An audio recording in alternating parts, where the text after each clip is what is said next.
Europe 1, bonjour, le journal des sports.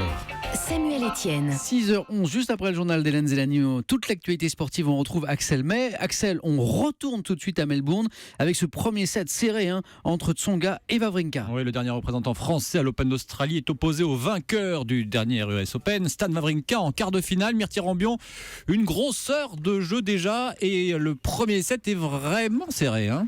Et tellement serré, Axel, qu'il vient de s'achever au tie-break, un jeu décisif remporté sur le fil, 7 points à 2 quand même par Stan Wawrinka. Après 53 minutes de jeu, aucun des deux hommes n'avait concédé son service jusque-là. Et il faut le dire, c'est un match un petit peu en faux rythme depuis le début. On a l'impression qu'aucun des deux ne veut prendre de risques.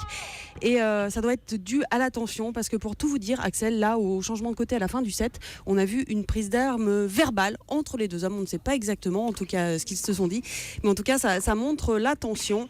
7-6 Stan Wawrinka donc dans la première manche, et on vient de débuter le deuxième set. Myrtille Rambion a noté aussi la qualification pour les demi-finales féminines de l'Open d'Australie de Venus Williams. Elle rencontrera une autre américaine en demi, Coco Van de Weg, 25 ans.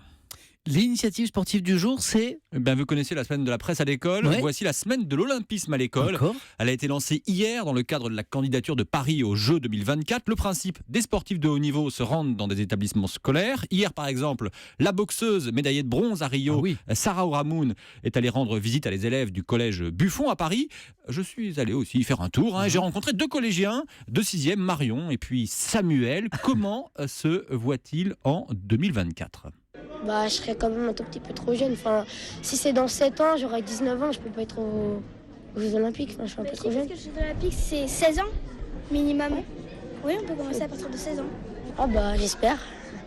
Elle est forte, Marion, Marion. La réponse, en fait, il n'y a pas d'âge. Le Comité international olympique ne fixe aucune règle générale. Ce sont les fédérations internationales qui se prononcent. En gym, c'est 16 ans, effectivement, Marion a raison. En natation, il n'y a pas de limite. À Rio, on a ainsi vu une jeune indienne de 13 ans concourir. Et donc Samuel, s'il nous écoute, il a 19 ans, il peut bien sûr concourir, aucun souci. Autre question posée à ces jeunes collégiens, quand aura lieu l'annonce de la ville retenue pour les Jeux de 2024 ? Eh bien là, la réponse, c'est Marion qui la donne. En septembre. Et en septembre, on va voir si dans 7 ans, on pourra avoir les Jeux Olympiques à Paris. Voilà, ça sera précisément le 13 septembre lors de la 130e session internationale du CIO à Lima, au Pérou. Le comité d'organisation de Paris 2024 distribue d'ailleurs dans certains établissements un jeu de questions-réponses. J'en ai un, je vous le passerai tout à l'heure. Il y a des questions assez croustillantes. Merci beaucoup Axel, c'était le journal des sports d'Axel May.